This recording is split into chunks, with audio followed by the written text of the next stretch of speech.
Good afternoon. Welcome to Long Live Third Parties Podcast. Free Press Media Press Inc., a third parties books publisher, sponsors this podcast. I'm Andrew Bouchard. Hello, Connor. How's it going? Good. How are you, Andrew? Not too bad. I can't complain too much. Welcome to the Long Live Third Parties Podcast. Thank you. Yeah, I love a good podcast. So it's great to be here. Thanks for having me. We're glad to have you. Folks, today we have Connor Mulvaney, who is running for council in Pittsburgh under the Green Party. So if we could get started by you giving an introduction to yourself and how you got involved in the Green Party. Sure. Yeah. So I have sort of taken a winding path to finding myself getting involved in politics. I became sort of green adjacent in graduate school when I was studying sustainability at Chatham University and started getting involved in the anti-fracking movement in Western Pennsylvania. I interned for a group called Reimagine Beaver County, which was trying to provide a sort of alternative narrative or vision of a pathway, I suppose, away from petrochemicals. If you're not aware, or listeners aren't aware, in Western Pennsylvania, there's an ongoing fight that started several years ago with the Shell cracker plant being sited in a small town in Beaver County, north of Pittsburgh. And it represents a really, really deep and powerful investment in not just natural gas, but other byproducts of it, namely ethane cracking or plastics production. And what my organization was trying to do was show that we needed to invest in other things like renewable energy, sustainable agriculture, transportation, in order to provide more sustainable investments for the people that live in the region, but also ensure that we have a more sustainable future and a livable planet, a livable southwestern Pennsylvania for years to come. And through that work, I started to rub elbows with people in the Green Party and just meet people, get working relationships with them. And I was always sort of aware of the Green Party, but not specifically involved. And in 2020, I volunteered for the Bernie Sanders campaign as a constituency organizer. Previously, I had just knocked doors for Bernie, done phone calls. And in 2020, the political climate encouraged me to get a little bit more involved. And several weeks or maybe a couple of months after I dove into that work with the Bernie campaign, he dropped out and endorsed Joe Biden, and I kind of felt lost after that happened. I've supported Bernie Sanders for a long time. I've put in some work, trying to support him, and I didn't know what to do. I felt like I had all of this energy and I needed to put it somewhere. And the Green Party was there. I had seen them previously at different marches and actions against local politicians and polluters and social justice, marching with social justice organizations. And I thought I'd give them a serious look and seriously consider what it means to be a member of the Green Party. And I started sitting in on meetings and instantly fell in love. I felt like I was right at home, not just with this group of people as individuals, but politically. The Green Party of Allegheny County's sort of balancing act that it does, being an electoral political party as well as an activist organization, and really the Green Party as a whole, I think does a really, really good job of doing these things at the same time. That really appealed to me. Because we talk about this in the Green Party all of the time. There's a lot of different strategies that you can take to affect political change, and the recognition that some of the political establishments, not just nationally, but certainly locally, are so entrenched and toxic that we just need to build something else. And the sort of direct democracy that being part of the Green Party entails is really, really empowering, I think. I quickly got involved with their policy committee. I lent some brain power to building the county's, the Green Party of Allegheny County's platform for 2021 and beyond. I marched with them through the uprising of last year, and I just let it snowball. I ran with it, and towards the end of last year, it was actually, I think, at a stop the or not stop the steal, excuse me, Freudian slip. It was a count every vote march. Last November, we were sort of discussing what was next for the local Green Party, just amongst individual members who happened to be there. And the Kelly, who is now our party executive, said, we really just need people to run. And something clicked, and I thought, well, my council seat is up soon. There's someone in there who certainly, I think, doesn't have the best interest of his constituents in mind, and we might have a shot at winning a seat. So it seemed like sort of a perfect storm, and something that I've really enjoyed running. It's been an awesome journey becoming part of our local Green Party. So what issues is your campaign focusing on? Sure. There are obviously a lot of issues right now coming out of the pandemic. One of the biggest ones in my district is affordable housing. We've seen relatively high, at least compared to the rest of the city of Pittsburgh, relatively high rates of evictions in our part of the city. And that's against a backdrop of a recent history of displacement in the city of Pittsburgh.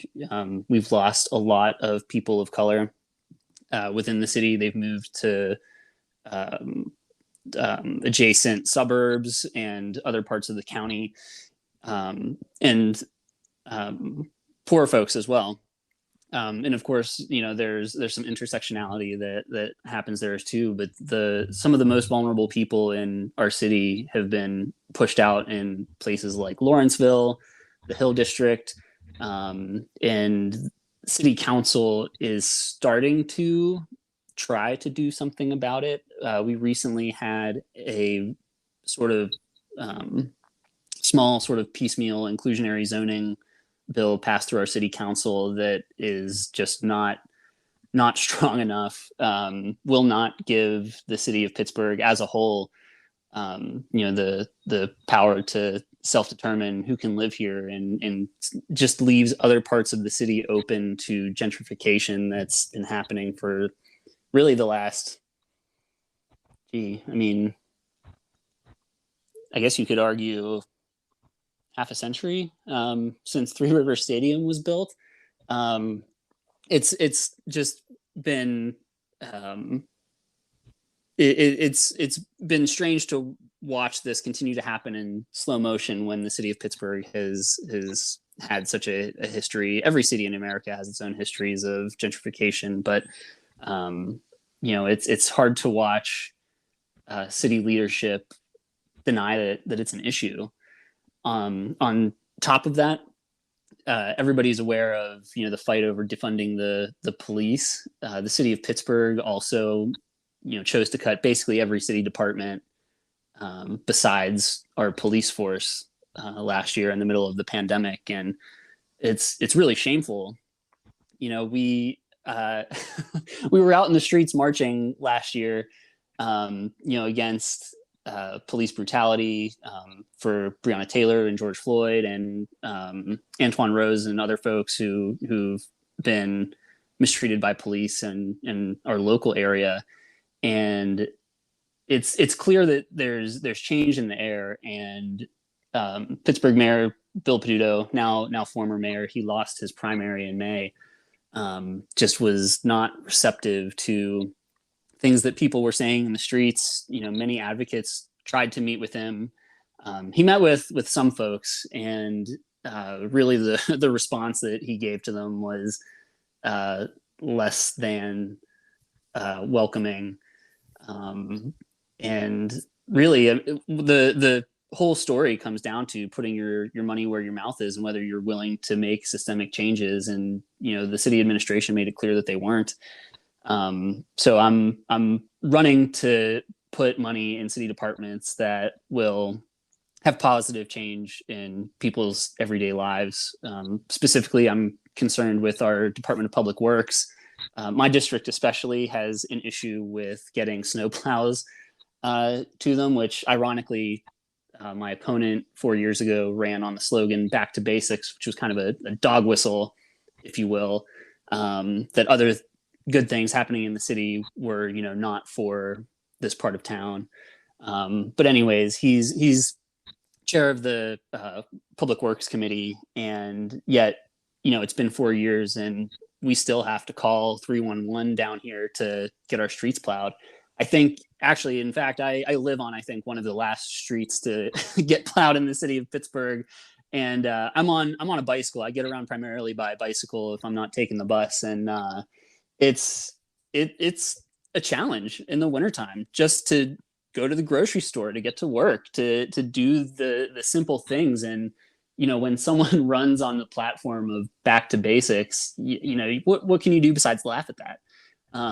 The incumbent Anthony Coghill failed at doing the most basic services for his constituents, on top of having little imagination or intention of tangibly improving people's lives and making our district a better place to live. So I would like to throw more money towards DPW. The Department of Mobility and Infrastructure, has a soft spot in my heart. Outside of doing this campaign, I'm a mobility advocate. So I try to particularly expand the city's bike network down towards its southern neighborhoods. Right now, it's concentrated towards the center of the city and the eastern part of the city, trying to, get those safe connectors to our part of town. And on top of that, expanding public transit, specifically the infrastructure that public transit uses, bus lanes, busways, and trying to advance micromobility between stops, those sort of last miles that are so important to make connections to with public transit.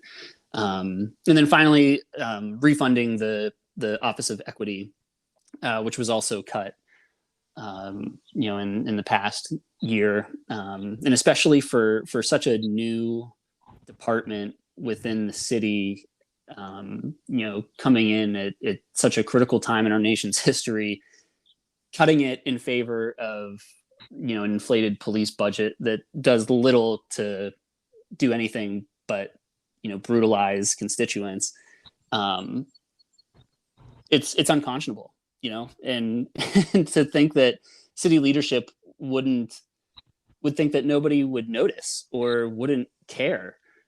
It just still boggles my mind. And, it's almost all that I've been able to think about for the last 6 months or so, however long we've been running this campaign. It still just blows my mind, the decisions that have been made in the past, year and a half since we've dealt with COVID.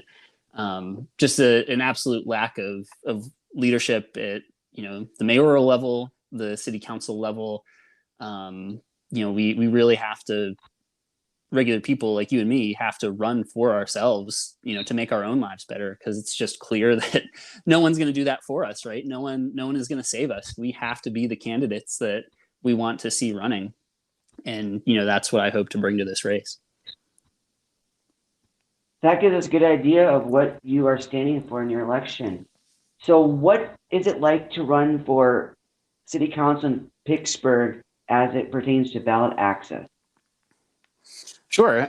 So I'm excited to say that we on primary day did pretty much the full lift for getting onto the ballot. That was really, really empowering, as a candidate, as the Green Party, as a movement. It was great that we got out there and talked to people and got some support. Some people wanted to see a competitive, interesting race, and sort of a battle of ideas. So our minimum signature to get on the ballot count was 100. We've gotten that already. We're going to continue to accumulate signatures throughout the summer as we start door knocking, just to give ourselves a little bit of a cushion. We're up against an incumbent who, relatively speaking, has unlimited resources. An independently wealthy guy who gives himself $40,000 or $50,000 every time he tries to run for public office. So that's really because it's less of a ballot access question and more of an elections question. But that's really what we're up against as the Green Party is money. And these outside interests in the city of Pittsburgh in particular. A couple of those interests are housing developers, who are mainly responsible for that gentrification that I talked about earlier. Parking magnates, who are fighting against the safe streets and the breaking down of the car-centric infrastructure that we have in the city that, I personally particularly care about. We have people that are involved in foundations, universities. There's a lot of old money interests that are really, really entrenched in the city of Pittsburgh. And it's difficult to go up against that, in and of itself when the election rolls around. But on top of that, to constantly be open to ballot access challenges. We've I don't know that this is necessarily a campaign secret, but we've decided very early on in this process that we need to raise money and set some of it aside just in case we get challenged. We anticipate that. Folks don't want to see democracy play out as it was designed. Being open to challenges and not having a clear pathway to getting on the ballot is, I think, one of the biggest challenges that candidates at my level will face. And it trickles down from the national level too, right? I mean, we are watching right now this national fight over elections reform, and HR 1 in particular has a lot of potential impacts for Greens across the country. That elusive 5% that we've been chasing for 30 years or so. The incentive, the money that would open up is in threat of being taken away. If that were to happen, what would that mean for Greens at my level? I honestly can't tell you. I don't know. But not having access to financial resources, is a huge threat to the party in particular and democracy. Because unfortunately, this is a lesson that I think finally learned. It's been ingrained in my own brain. A lot of election work is about money. Unfortunately, I tell people that when I fundraise, it's unfortunately partially about money. So, we need help from little people like us, and that's how this campaign is funded. I'm certainly not independently wealthy. I don't come from a particularly wealthy background, and that's kind of the name of the game as far as access goes, at least in my view. Is if you have the money to pay for lawyers and fend off challenges, you have a little bit of an easier time. But if you're a bunch of regular people challenging a system that's so entrenched, you're kind of out there on your own. And I don't think that there's anything less democratic than that. We hope that you don't get challenged. If you do get challenged, we cross our fingers that you'll overcome it. Yeah, I appreciate that. yeah, if you or anybody else can donate and help help ease the financial burden of the likely challenge, that would help us out. But yeah, unfortunately, we have to expect it. Greens across the state last year got challenged a lot, and for I believe it was Jay Walker's state representative race. On the other side of the city for me, some of our volunteers that were verifying the voter database with the signatures were sort of surprised, I guess in a sort of dark way, that a lot of the people who we know, the people that we organize with, in everyday Green Party things, initiatives that we've been a part of for a long time, elections that we've worked on for a long time, were being challenged. Their signatures were being challenged, and you'd be going through these lists and be like, oh, hey, I know Stephen, I know Kelly, and yeah, it's a bit of a game for the people in power, but when you're just trying to fight to improve people's lives, it's kind of insulting when the opposition is treating the election in that way. But unfortunately, that's the system that we inherited, and that's the one that we have to try to win in if we want to change anything. So you mentioned that to help your campaign out, people can donate. How would they donate to your campaign? Yeah, sure. They can go to www.connor4pgh.com/donate. And that is Connor with 2 O's and 2 N's, CONNOR. And they can donate there. Easiest way is through PayPal, unfortunately. Okay, I can put those in the show notes. Other than donating, how else can people help your campaign? Oh yeah, great question. So folks can get onto our website. I think there's a tab at the top that says Get Involved, and I believe the address is Connor4pgh.com/get-involved. We are starting now to ramp up for phone calls, door knocking. Obviously, we've already knocked a few doors in my district to try to bolster support for some local ballot initiatives during the primary. But we're going to be ramping up both phone calls and door knocking very, very soon. And I encourage, not just if you're in Pittsburgh, but if anybody across the country is sympathetic to our cause and wants to get involved, you can certainly help us with making phone calls. You can do that from anywhere. So we would love to see some folks come out from wherever you're listening from. Sounds good. What books do you recommend to our audience? Ooh, also a good question. I don't have as much time to read as I used to. I I've always been a bit of a slow reader, but especially now, because of the election, I've recently been reading collections of writings from James Connolly. I started reading that around St. Patrick's Day of this year, partially with my dad, who, when he was about my age, thought of running for Pittsburgh City Council and was ultimately discouraged against doing it simply because he didn't have enough money to go up against the incumbent. And that story of my dad wanting to run and choosing not to do it is something that really motivates me.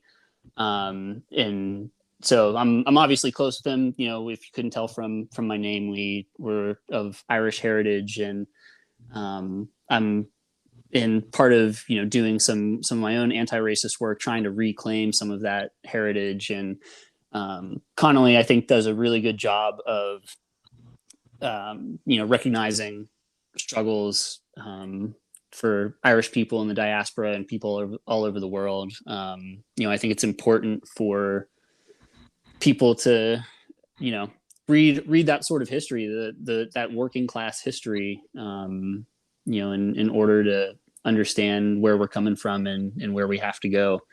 On top of that, I've also, even before I started reading Connolly, I've been working for a long time on reading a complete history of cross country, which I think was by Andrew Boyd Hutchinson.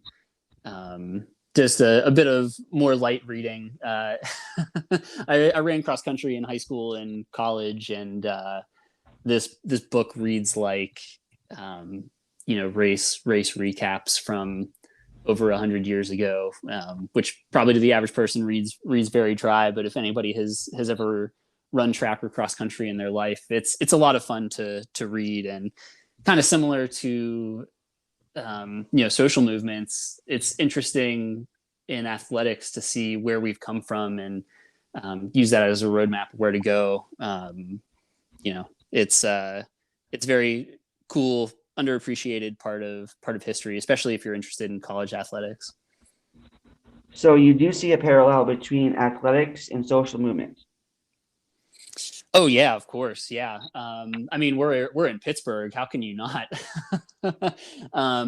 There is another pretty interesting book called Playing Through the Whistle by, I think, S.L. Price.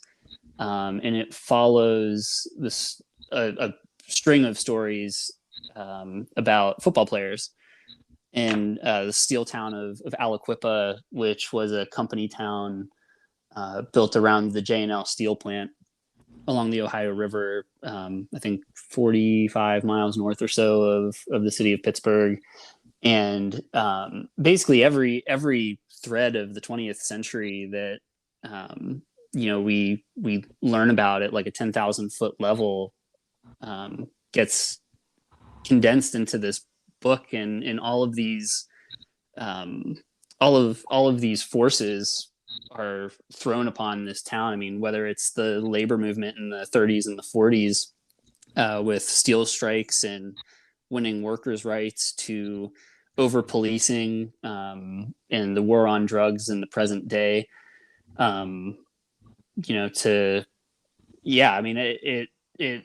it was a really, really eye-opening book. Anybody that says shut up and dribble, or whatever sport equivalent of that, has never really paid that close attention to sports. Sports have always been political. Muhammad Ali is another great example of that, and his approach to the anti-war movement, or his amplification of the anti-war movement. He's a great example of that. Roberto Clemente's story is as well. Obviously Jackie Robinson, everybody knows the story of Jackie Robinson. There's a great scholar. This is really turning into a sports podcast, huh? You ask the guy from Pittsburgh about politics and sports. There's an excellent professor at the University of Pittsburgh called Rob Ruck. He wrote a book called Raceball, which is about colonialism, and I guess like the baseball system, like the minor league system throughout the history of the MLB, and even in Pittsburgh. Speaking of the MLB, the Negro Leagues were recently recognized as legitimate records and sort of morphed into the MLBs. And I think frequently about Hannes Wagner, with this great Pittsburgh baseball star. Once, I think somebody had told him that someone had called him the white Josh Gibson. Josh Gibson was a sort of similar player, a great home run hitter that played for, among a few other teams, the Homestead Grays, but famously with the Grays. And Hannes Wagner was honored to be given that title, and that was in the 1910s, 1920s, and for 100 plus years to pass before those guys are even on the same the same records list is insane. But they certainly were of the same caliber of player, but one was just treated differently by, the country that in the city that he was playing in. So I highly recommend Rob Ruck for folks that are interested in the intersection of politics and sports. And actually, come to think of it, since we're on a podcast, the Edge of Sports podcast with Dave Zirin is a really good listen as well. That's one of my favorite podcasts, and he does a really, really good job of keeping up with current politics and sports. And it's been a minute since I listened to that podcast. I might have to give him a listen after we're done here. Sounds good. I'm glad you mentioned podcast. I was thinking about asking, but when we talked about what questions, I didn't want to throw you anything that you didn't expect. So I'm glad you mentioned a podcast. No, yeah. I mean, throw anything at me. I'm here for it. I certainly didn't expect to go on about sports. I certainly love it. I mean, that's one of the things that I think is really important is recognizing how politics impacts people's everyday lives. And certainly in Pittsburgh, folks pay attention to sports. They don't necessarily pay attention to how powerful the sports teams are and decision making in our city, particularly in Pittsburgh. I'll give you another sports example and just kind of run with this, not to hijack the political portion of this podcast, but the city of Pittsburgh in the mid 2000s was trying to strike a deal with the Pittsburgh Penguins, the local hockey team, to keep them in town. And part of the deal that was struck was giving the Penguins development rights to the land that they played on. So they knocked one stadium down, gave the Penguins rights to the development rights to that land, and then built another stadium right next to it. That was 2004, 2005, 2006, around there. That land that they have development rights to sits empty 15 years later.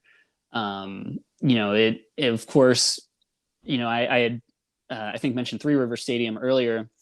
That land was originally taken from people. The city had used what was called it was the takings clause of the Fifth Amendment, eminent domain. Thank you, eminent domain, to force thousands of people, primarily Black people, out of their homes, and built a sports stadium on top of that. And the Penguins still hold that power over the primarily Black neighborhood that's still there, or what's left of it up the hill. It's sort of unconscionable that we give a private company a sports team, no less, a organization that really doesn't know anything about urban planning or development, aside from maybe how it might affect their own monetary interests, that a city would willingly hand over that sort of power to them. And, it's clear to me as both a sports fan and, a politics junkie, or I suppose a candidate. This is not in my district, but just as an outside observer, it's clear who the city favors in this deal. It's certainly not, the elected officials' constituents, whose interests they're acting in.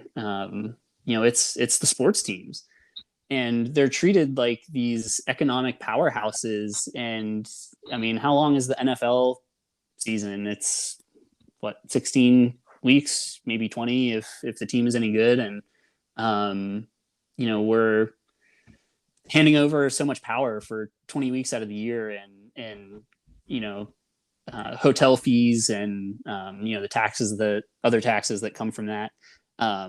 That's not a way to run a city. We have to build a local economy that can feed people, that can get people from A to B, that can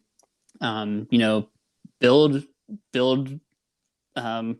products and goods and help people make a decent living instead of kind of rolling over for sort of this low hanging fruit that we still can't quite reach. The average Pittsburgher certainly doesn't see the economic benefit of Steelers games.